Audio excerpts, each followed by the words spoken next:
샬롬. 하나님께서 오늘도 저와 여러분들을 붙드십니다. 은혜 충만하시기 바랍니다. 오늘 하나님께서 우리에게 주시는 말씀은 사무엘상 제12장 16절에서 25절까지 있는 말씀입니다. 하나님께는 크게 두 성품이 계십니다. 하나는 사랑이고 하나는 공의입니다. 하나님은 사랑이십니다. 어느 정도로 사랑하시느냐? 사랑의 증표인 십자가. 여러분, 십자가를 볼 때마다 우리는 하나님의 사랑을 느낍니다. 독생자를 이 땅에 보내셔서 우리가 아직 죄인 되었을 때 우리를 대신해서 죽게 하심으로 우리 모든 죄를 대속해 주십니다. 이 사랑을 성경은 아가페라고 증거하고 있습니다. 뿐만 아니라 하나님은 공의로우신 하나님이십니다. 그래서 예수님이 우리를 대신해서 십자가를 지시고 죽으신 것입니다. 이것은 하나님의 공의의 실현입니다. 하나님은 죄에 대해서는 반드시 그 책임이 따르게 하십니다. 그래서 하나님이 두렵습니다. 여러분 곰곰이 생각해 보세요.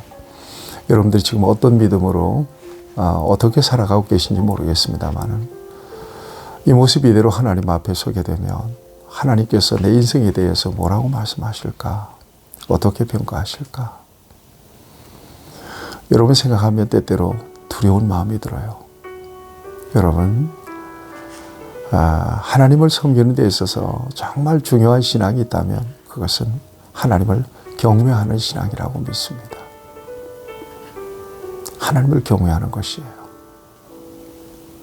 다윗은 하나님을 경외함으로 섬기며 떨며 그를 즐거워했다.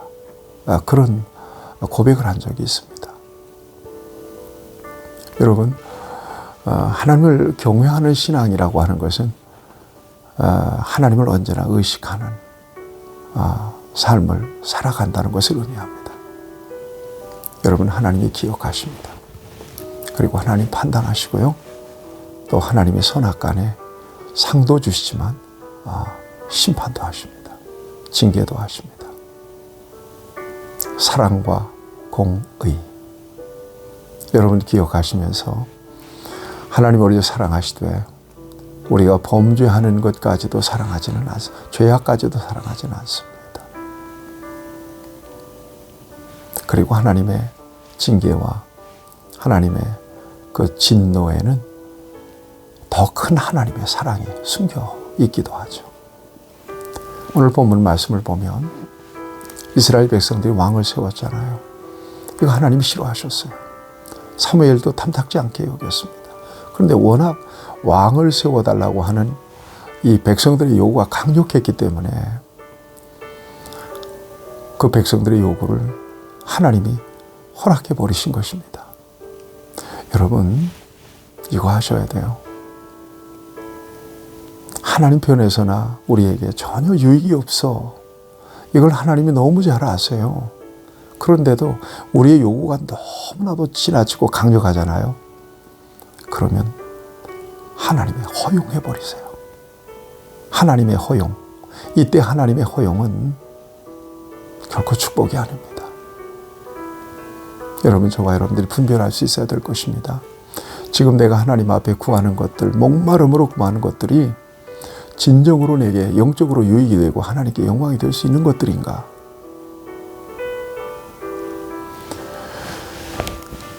이미 왕이 세워졌어요.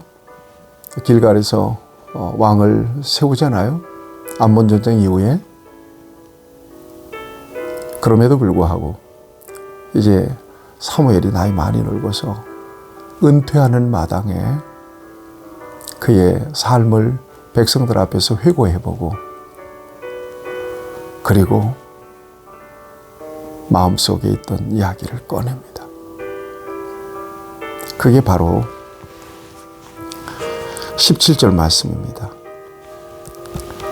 오늘 밀베는 때가 아니냐? 내가 여호와께 아뢰리니 여호와께서 우레와 비를 보내사 너희가 왕을 구한 일 곧 여호와의 목전에서 범한 죄악의 큼을 너에게 밝히 알게 하시리라. 너희가 왕을 구한 일, 이게 하나님이 얼마나 진노하시는 일이었는지를 알게 할 거다. 그래서 여러분, 밀베는 때는 비가 오지 않는 때입니다. 그런데 하나님의 왕을 구한 일이 얼마나 하나님께 진노하는 일이었는지에 대해서 사무엘이 기도할 때 우레와 비를 보낼 것이다. 이게 하나님의 마음이다. 이렇게 백성들 앞에서 선포하는 것입니다. 그래서 사무엘이 하나님 앞에 기도하니까 갑자기 맑은 하늘에 우레가 치고 천둥 번개가 치고 비가 쏟아지는 겁니다. 이것이 하나님의 마음이었다는 것입니다. 하나님의 마음이 이랬다는 것입니다. 여러분, 하나님이 잊지 않으시죠? 하나님이 기억하세요. 악을 행하고 불의를 행하고 죄악을 행해도 하나님이 침묵하시니까 모르시는 것 같죠. 그냥 순탄하게 넘어가는 것 같죠. 그렇지 않습니다. 반드시 짚고 넘어가죠. 여러분, 그래서 하나님이 두려운 것입니다. 자, 이렇게 우레와 비를 하나님께서 통해서 하나님의 마음을 백성들에게 알리자 백성들이 회개합니다. 19절입니다. 여호와께 기도하여 우리가 죽지 않게 하소서. 우리가 우리 모든 죄에 왕을 구하는 악을 더하였나이다. 우리 모든 죄에 왕을 구하는 악을 더했습니다. 회개합니다. 그러자 사무엘이 백성들에게 요구합니다. 교훈합니다. 20절 말씀입니다. 사무엘이 백성에게 이르되 두려워하지 말라. 너희가 과연 이 모든 악을 행하였으나 여호와를 따르는 데에서 돌아서지 말고, 너희가 비록 악을 행했지만 하나님을 따르는 데 있어서 돌아서지 마라. 그 다음에 오직 너희 마음을 다하여 여호와를 섬겨라. 그 다음에 21절에 보면 돌아서서 유익하게도 못하며 구원하지도 못하는 헛된 것을 따르지 말라. 그것들은 헛된 것이니라. 너희가 죄를 범했지만 돌아서지 말고 너희 마음을 다해서 하나님만 섬겨라. 헛된 것 섬기지 말아라. 그러면서 하나님께서 여전히 그들을 사랑하고 계시다는 사실을 그들에게 알려줍니다. 22절입니다. 여호와께서는 너희를 자기 백성으로 삼으신 것을 기뻐하셨으므로 여호와께서는 그 크신 이름을 위해서라도 자기 백성을 버리지 아니하실 것이요. 너희가 의로워서가 아니라, 너희가 선을 행해서가 아니라, 순종해서가 아니라 하나님의 명예 때문에 하나님의 이름을 걸고 너희가 하나님의 백성인 거로 너희들을 버리지 않을 것이다.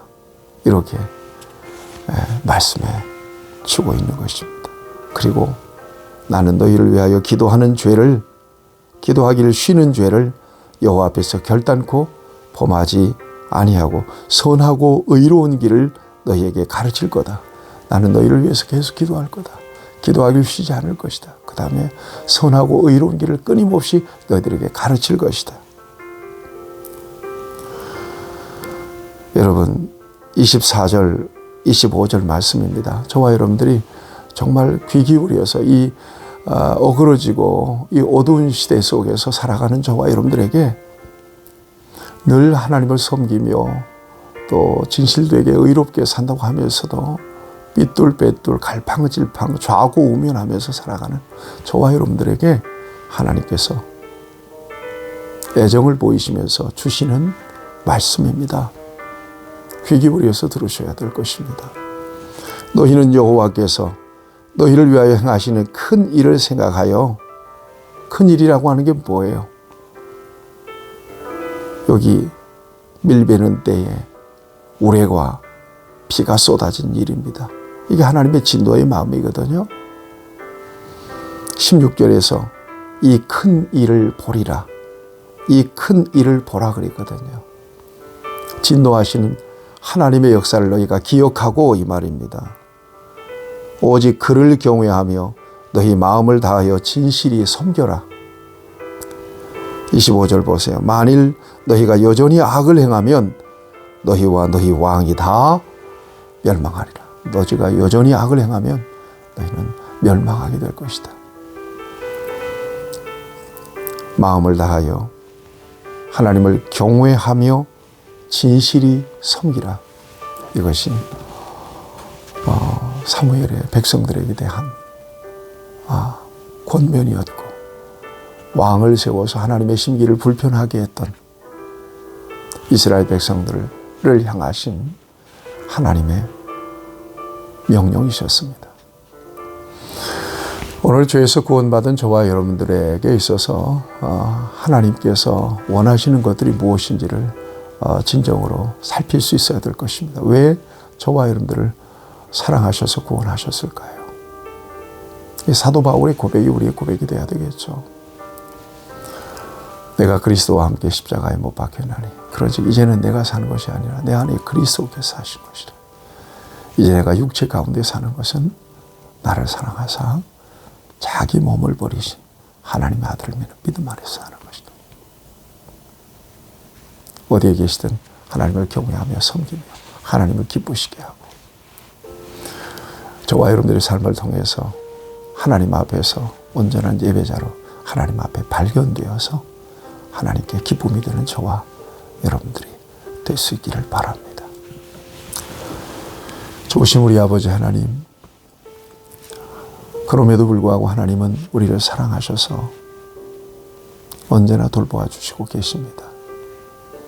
어떤 삶의 자리에 있든지 하나님을 경외하며 마음을 다하여 하나님을 섬기고 하나님을 기쁘시게 하는 아름다운 예배자로 발견될 수 있게 해 주시옵소서.